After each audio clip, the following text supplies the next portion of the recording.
chaque semaine ce qui se passe sur Twitter, chez les pros, le temps d'un café. Cette semaine, on va revenir avec 4 experts pour chaque format qui ont été touchés par les bans il y a 3 semaines. C'est parti pour l'épisode 45.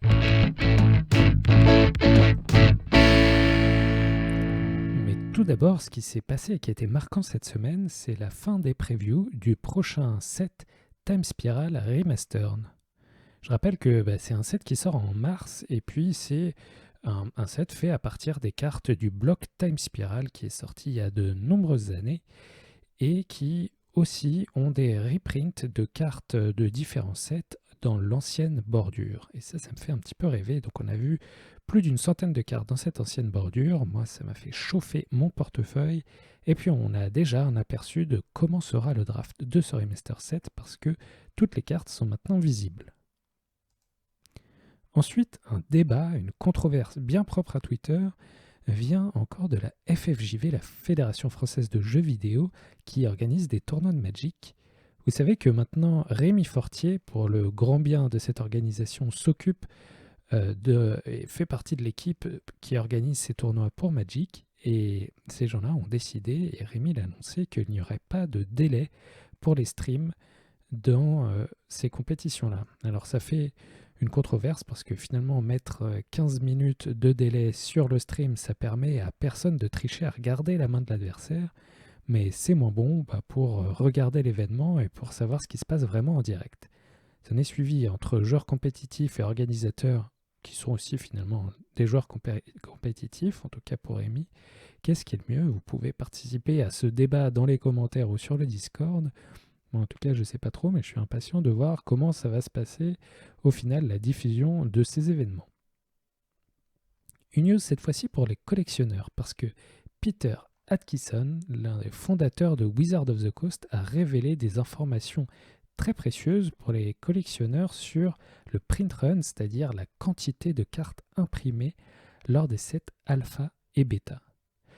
On n'a jamais su avant quels étaient les chiffres exactement, mais maintenant on sait que pour l'édition alpha, la toute première édition de Magic l'Assemblée en 1993, 26 000 starters, donc des decks de 75 cartes qu'ont chacun de rares, et 70 000 boosters ont été imprimés. Ça fait 7,8 millions de cartes. Dans l'édition bêta, il y en a beaucoup plus, 78 000 starters et 210 000 boosters, ce qui fait encore plus de cartes. Et donc, si tu es motivé, tu peux calculer le nombre de Lotus Noir Alpha en existence. Il aurait donc existé dans la vie 1008 Lotus Noirs de chez Alpha et 3025 Lotus Noirs de Bêta. Donc en imaginant tous ceux qui ont été détruits dans des machines à laver ou alors jetés à la poubelle à Gen Con lorsque le jeu avait été révélé, il ne doit pas en rester beaucoup. Ça explique donc la rareté de la chose et ça laisse rêveur et ça met en perspective les dernières enchères qu'on a vues pour ces cartes à fort prix. Vous vous en rappelez, le 15 février avait eu lieu une très grosse annonce de ban qui avait touché l'historique, le pionnier, le moderne, le legacy et le vintage. Puisque je ne joue pas à tout, bien évidemment, j'ai fait appel à des experts pour faire un petit bilan 3 semaines après. Qu'en est-il de chacun de ces formats? Je leur ai demandé comment se trouve la méta de votre format favori et est-ce que ça fait un format plus fun qu'avant. On va prendre ça dans l'ordre du plus vieux format au plus récent et donc on va commencer par le Legacy. Eh bien, avec moi, j'ai Thomas Méchin pour parler de Legacy. Alors, comment c'est le Legacy en ce moment? Salut les internautes. Alors le Legacy en ce moment, donc il y a eu un gros coup de pied dans la fourmilière, parce que Wizards of the Coast a décidé de bannir Dreadhorde Arcanist, Uro, Dreadhorde Arcanist, Oko et Arcum Astrolabe. Uro est toujours là, c'est donc le seul format où il est légal avec le vintage. Du coup, ça change pas mal la donne. Ça fait qu'il y a une disparition des jeux Snow, qui étaient des jeux, une pile de basiques land neigeux, plus des Astrolabe et des Oko. Donc ça, hop, poubelle. Les decks d'Alver, ils perdent Arcanist et Oko. Ça, c'était les deux meilleurs decks du format qui disparaissent. Donc le contendeur très sérieux qui reste là, c'est Doomsday. Voilà. Et du coup, est-ce qu'il y a d'autres decks qui reviennent un petit peu à la charge? Ouais, donc on a donc les decks d'Elver, ils continuent de survivre. On voit beaucoup de Sultai. Donc des decks qui jouent des Dark Confidant, des Uro. Donc il y a beaucoup de jeux bleus qui essayent d'abuser d'Uro. Donc pour ça, ils vont jouer une mana base avec 4 Tropical en général. C'est aussi des jeux qui jouent des Stifle. Donc Stifle, c'est bien dans le deck tempo. Et ça permet aussi de faire 4 mana Uro. Stifle, sa capacité qu'il envoie au cimetière et de garder un Uro sur table. Mhm. Un retour de Lance, qui était déjà un deck qui était un peu joué, mais donc là, il s'impose comme un très très bon deck du metagame. Retour de Storm. Euh, et retour de Sneak Show. Sneak Show d'ailleurs qui a gagné le dernier Legacy Challenge la semaine dernière. Ah d'accord. Ok, et c'est parce que ces decks n'étaient pas viables. Ces decks n'étaient pas viables, il souffrait beaucoup de Hoko. Ouais. Et aussi beaucoup de Dreadhorde Arcanist, notamment les jeux combos comme Storm et Sneak Show qui parfois ont besoin d'un peu de temps pour se setup et qui pouvaient tenir des parties longues. C'était plus le cas à cause de Dreadhorde Arcanist parce que Dreadhorde, ça invalidait leur plan de jeu de jouer des parties longues parce qu'ils pouvaient pas mettre le card d'avantage. D'accord. Donc ça fait un bon petit tour d'horizon un peu léger, enfin succinct de la méta. Mais tu as dit un truc. euh, Obscur Confident, vraiment, est joué dans Sultai Delver avec des Force of Will. Ouais, c'est joué avec des Force of Will et des Euros. Oh là là. Est-ce que c'est C'est... beau ou est-ce que c'est horrible? Je ne suis pas encore convaincu. J'ai essayé un petit peu, ça m'arrivait une fois de révéler une force, mais j'étais déjà pas mal devant, donc ça m'a pas trop embêté. Donc c'est évidemment un risque à prendre. Mais c'est un deck qui a une curve assez lourde sur le taille. Mais déjà, une grosse différence par rapport au passé, c'est que maintenant, il y a Uro qui permet de regagner des points de vie quand on en perd un petit peu trop. D'accord. Et globalement, Bob, c'est une carte qu'on va décider dans les match-ups où c'est très très rapide, notamment contre Burn, Bleu Rouge, Delver. Dans les match-ups où on perd un peu trop de points de vie, il faut enlever les Bob. Mais oui, Alain, ça peut jouer des petites surprises. Ok, sympa. Et actuellement, tu dirais que la méta est encore ouverte ou est-ce que ça se solidifie dans certains decks? Bah, j'ai l'impression que là, donc ça solidifie encore, hein, les deux top 8 des challenges de la semaine passée étaient très différents. Donc il y a les decks d'Elver d'un peu toutes les couleurs qui reviennent. Donc ça semble être Grixis la meilleure option. À côté de ça, il y a Descent Axis, donc qui est un très très bon contender face au Delver. Ça avait plus un très bon match-up d'Elver depuis qu'il y avait eu Oko Arcanist, mais maintenant que ces cartes sont plus là, Descent Axis est très très bien contre ces deux jeux. Il va y avoir les decks bleus un petit peu plus lourds, comme Miracle, Sultai, Bant. Donc certains jouent héros et donc d'autres sont plutôt là pour battre les combos, avoir des bonnes réponses à des syntaxes, vu qu'ils ont des armes un petit peu plus lourdes que les jeux d'Elver. Et à côté de ça, ouais, on a un petit retour des jeux non bleus, comme Lands, Dark Depths, qui étaient plus du tout joués. Ok. Et il y a Doomsday qui semble être à mon sens, Doomsday, c'est peut-être le contender numéro un du Legacy en ce moment. C'est pas un deck qui est forcément le plus joué parce que c'est assez dur à jouer. Et Mhm. c'est pas enfin, c'est le deck le plus dur à jouer du format. C'est pas toujours un gameplay qui plaît le plus aux joueurs. Le but, donc, c'est de faire Dark Ritual Doomsday. Je vais mettre un Tassa Oracle dans ma team de 5. Et je vais me débrouiller pour faire un Tassa Oracle et remporter la partie. Et Ok. donc, c'est un jeu combo vraiment difficile à jouer de fait de ses piles et qui n'a pas de plan backup. Soit on réussit à résoudre Oracle, soit on n'y arrive pas et on va perdre la partie. Donc le deck combo qui montait déjà avec Oko présent, vu que c'est le seul deck à pas avoir été touché par les bans, eh ben, il est toujours là, plus puissant que jamais. Et du coup, toi personnellement, est-ce que tu es content pour le format Legacy de ces bans? Ouais, moi je suis très content. C'était pas du tout des cartes que j'appréciais Oko et Arcaniste. Enfin, et Astrolabe, même si j'ai beaucoup joué Astrolabe et Oko. Ouais, non, ça polarisait trop le format. Il fallait une réponse tout de suite aux deux cartes, sinon on allait vraiment perdre la partie. Le fait que Astrolabe ait été banni, ça permet de rejouer des Wastelands de façon un petit peu plus sereine et cohérente. Et moi j'apprécie vraiment le retour au format comme il était avant. C'est très très ouvert, notamment parce qu'il y a eu beaucoup de nouveaux prints.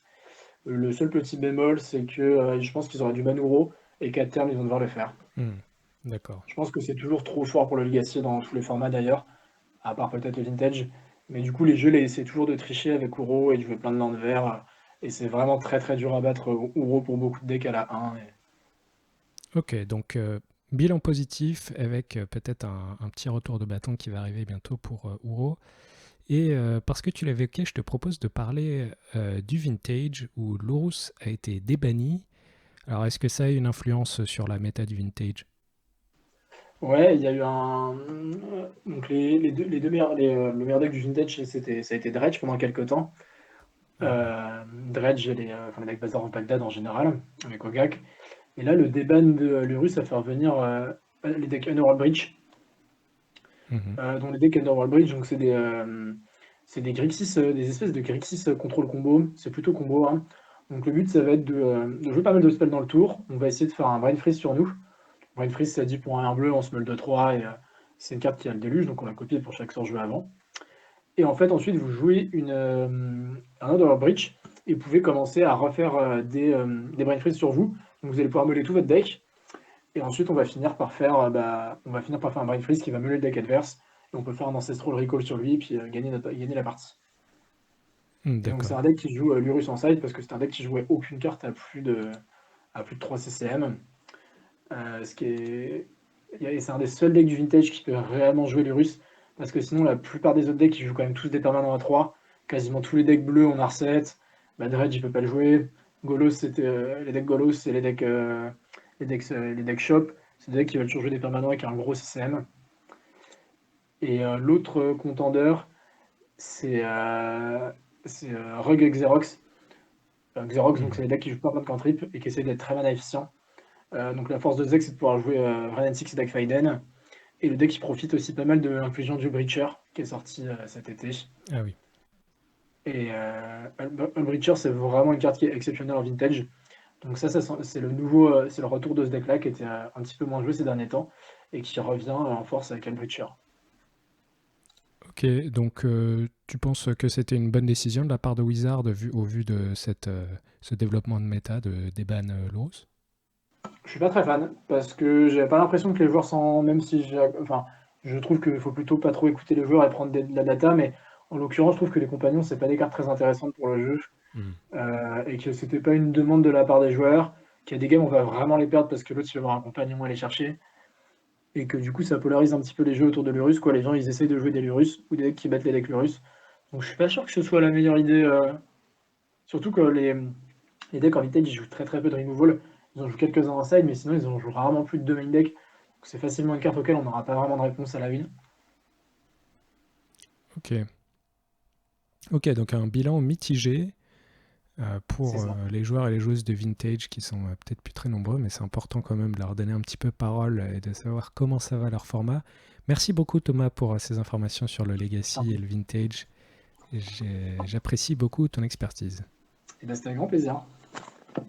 Et après ce super entretien avec ce champion de Legacy et expert du Vintage, on va maintenant remonter un petit peu dans le temps et parler du moderne.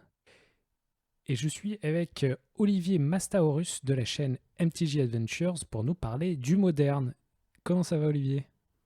Ça va très bien, écoute, on est là pour discuter un petit peu moderne aujourd'hui. Ouais, et ben du coup elle est comment cette méta du moderne en ce moment? Ah là, on est post gros, gros ban, comme tout le monde le sait, donc on est dans une période qui est à la fois très intéressante et aussi un peu tricky quand on veut jouer moderne. Après, du coup, maintenant que je commence à être un peu un bon routard du moderne depuis certains temps, je suis capable de voir des phénomènes qui sont assez récurrents quand la méta change. Donc, du coup, je pense que c'était intéressant qu'on puisse en parler ici. Voilà. Qu'est-ce que tu voudrais savoir sur l'évolution de cette Bah, c'est méta? quoi les meilleurs decks en ce moment? Enfin lesquels on croise sur MTGO et tout. Ce qu'on remarque, c'est à peu près à chaque fois qu'il y a un gros changement comme ça dans une méta où il y avait des decks qui dominaient énormément. Donc, pour rappel, on avait le deck, tous les decks qui contenaient les Uro, qui étaient très dominants dans le méta, notamment le Omnas Uro, qui est resté premier deck le plus joué pendant très très longtemps. Le deck était très très fort. Après, on a eu tout ce penchant de decks combo qui sont arrivés notamment avec la dernière édition, puisque finalement, après avoir fait une édition plutôt calme avec la précédente, Wizard s'est recraqué sur la dernière édition en sortant 2 cartes incroyables avec des mécaniques qui marchaient. Donc là, je le cite rapidement, hein, mais toute l'histoire de Valky et de la cascade qui faisait qu'on pouvait jouer le Planeswalker à 7 directement. Et également ce combo qui permettait de cheater Miracle sur le board avec Tibalt Trickery.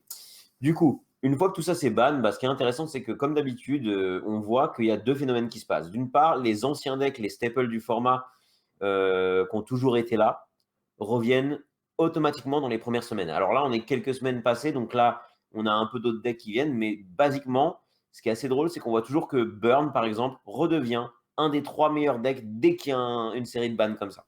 Les valeurs sûres Donc sont là. voilà, dès que vous avez ça, il faut vous armer contre Burn parce qu'il revient automatiquement. Alors qu'il n'était plus là depuis un moment, pendant une période. Hein. Et pareil, ça va aller avec d'autres decks comme Dredge, qui est un deck qui revient. Là, actuellement, c'est un deck qui est top 5 des decks les plus joués. On va retrouver Tron aussi, qui revient tout le temps.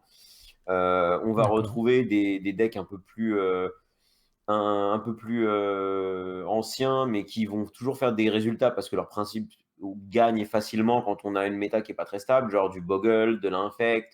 On va avoir aussi du Eldrazi-Tron là, qui va être de retour, alors que le deck était complètement passé aux oubliettes. Là, maintenant, on est dans un deck qui est top 10. Et là, de ce que je vois, on a presque 5% du méta qui est représenté par un U-White Control. Donc toi, tu vas être content parce que je sais que tu aimes beaucoup cet archétype. Tout à fait. Donc voilà, donc c'est le deck le plus joué actuellement depuis à peu près 15 jours. Yes. Ce Azorius Control. Bon, j'avoue que même si je suis pas super fan de l'archétype, je trouve que c'est plutôt pas mal que le deck le plus joué soit un deck contrôle. C'est pas trop mal. Personnellement, je préfère ça plutôt qu'un deck combo un peu débile. Mais en gros, ce que je voulais dire par rapport à ça, c'est qu'une fois que tu as les decks classiques qui reviennent, tu vas retrouver 2-3 decks qui sont des decks plus récents, mais qui, de par leur puissance, et souvent c'est lié à une combinaison de cartes, qui vont être puissants. Donc là, typiquement, c'est 2 decks, Blitz et Elliott Company, qui vont être 2 decks. Et Hammer Time, on peut citer aussi Hammer Time, qui a été un deck qui a été boudé alors qu'il aurait pu être joué depuis longtemps. Et maintenant, il a trouvé une shell qui marche bien et qui est toujours dans le top 10 depuis des semaines. Et même avant les bans, Hammer Time était déjà dans le top 10. Et là, on a donc Hammer Time, Elliott Company et Blitz qui sont 3 decks qui sont très très forts en ce moment. Voilà. D'accord. Et donc, maintenant qu'on a fait ce petit tour de la méta, est-ce que tu trouves que cette méta actuellement en moderne, elle est fun? Moi, je trouve que c'est intéressant parce que ça veut dire que tout est ouvert.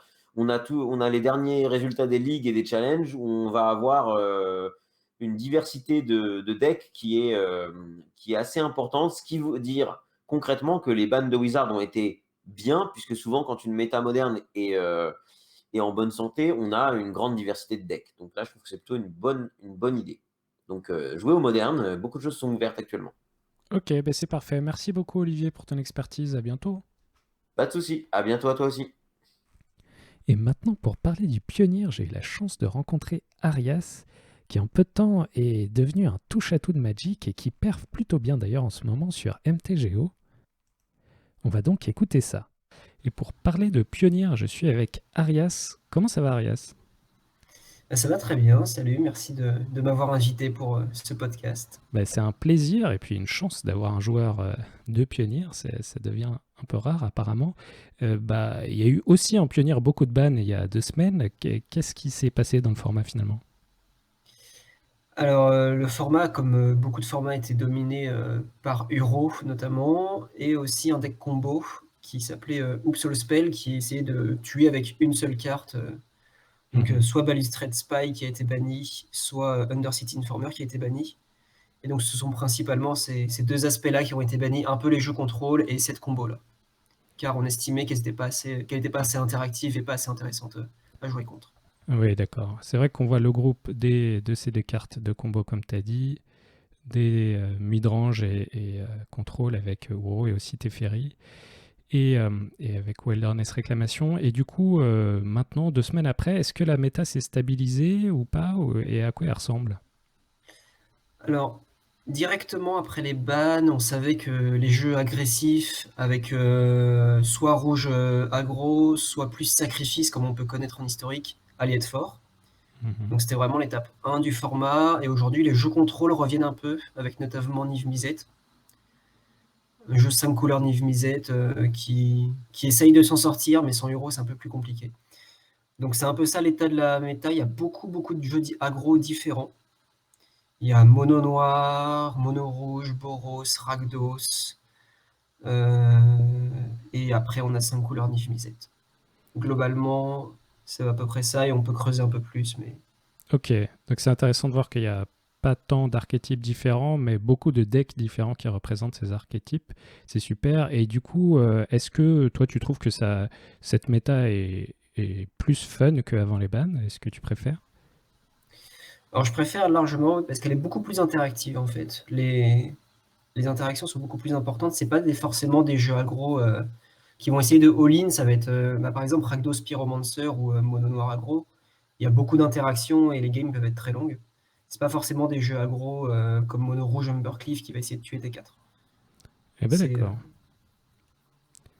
Bah, c'est super. Merci pour ce petit tour d'horizon du pionnier et à bientôt. Merci à toi. Et enfin, pour parler du format le plus jeune qui a été touché, j'ai fait appel au papa de Perf Historique et j'ai bien nommé Guillaume. Voyons voir ce qu'il a eu à nous dire sur ce format. Et pour parler d'historique, j'ai avec moi Guillaume, l'administrateur de Perf Historique, aussi l'administrateur du groupe Facebook MTGFR, et vous l'avez peut-être aussi croisé sur le Discord Perf Standard. Comment ça va, Guillaume? Bonsoir Antoine, ça va très bien, ravi de pouvoir te parler ici. Ah bah, je suis très content moi aussi de pouvoir te parler. Alors, pour l'historique aussi, il a subi le courroux des bans et à peu près 2 semaines après, est-ce qu'elle se stabilise la méta finalement? Alors là, on ne peut pas vraiment dire qu'elle se stabilise, on est toujours dans une phase d'exploration où les gens jouent un petit peu de tout, se font plaisir, avec toujours les decks dominants qui existaient avant le ban du RAW. Donc on ne peut pas vraiment dire qu'elle se stabilise. Dans les prochaines semaines, elle va sûrement se stabiliser avec l'arrivée du gros tournoi, du gros championship, mais pour l'instant, elle n'est pas vraiment stable. Ok, c'est assez intéressant comme information. Ça veut dire quand même que ça que ça a son rôle de format non rotatif de Arena, que ce soit pas résolu en 2 semaines finalement la méta. Bon, la réalité, c'est que il y a toujours les decks dominants, à part que les gens les ont moins joués. Ah D'accord. d'accord. Si on prend Junsak, c'est toujours le meilleur deck. Mhm. On a toujours du Wild Control, on a Orzovora, on a Grulagro. C'est toujours les decks les meilleurs choix, on va dire. Mais en période où il n'y a pas vraiment de tournoi, c'est difficile d'imaginer qu'une méta peut être vraiment stabilisée. D'autant plus qu'on va avoir on a l'arrivée jeudi prochain de l'anthologie 4, qui va Eh peut-être oui. pas bouleverser la méta, mais il y aura peut-être des nouveaux arrivants. Ok, c'est vraiment un gros pavé dans la mare de l'historique, ce prochain historique anthologie qui arrive très bientôt. Mais même avant cette arrivée-là, on peut dire qu'il y avait encore une diversité dans le format historique. Est-ce que toi, personnellement, et de ce que tu as vu sur les différentes plateformes que tu administres, les joueurs et les joueuses ont l'air d'apprécier encore le format actuellement? Oui, alors le ressenti que j'ai, c'est que le format est très varié. On a vu arriver, Mhm. par exemple, du Golgari Elf, du Celestia Angel, tout un tas de decks d'Urion. Donc, les gens qui veulent de la diversité, s'ils viennent à un historique, ils ne seront pas déçus. Ok, bah ça c'est vraiment beau, je trouve, d'avoir sur Magic Arena un format non rotatif avec une belle diversité. Et effectivement, tu l'as déjà mentionné, il y a le Historic Anthology numéro 4 qui a été révélé cette semaine et qui va déjà sortir sur Magic Arena jeudi prochain. Est-ce que tu as des réactions à chaud sur cette quinzaine de nouvelles impressions pour Magic Arena et l'historique? C'est un peu difficile à dire. On va dire que un peu déçu peut-être. Ah ouais, Après, pourquoi? il y a quelques bonnes cartes d'Alta. Peut-être que d'autres vont être exploitées qui ne sont pas vraiment aux yeux. Mais on peut être surpris. Par exemple, on va retrouver 6 cartes qui étaient à mon 4 Remastered, Mhm. qui auraient dû être dans mon 4 Remastered, donc on peut se poser des questions. Après, bon, moi, quand je vois arriver du Think Twice, bon, ça parle à mon cœur de vieux joueur, donc je suis content. On a Traben et Inspector qui va être très fort. Il y a d'autres cartes aussi qui peuvent être intéressantes, mais rien qui devrait trop bousculer la méta. À moins qu'on soit surpris, bien sûr, on va avoir Inspiring Statue Harry qui va venir améliorer les decks combo artefact.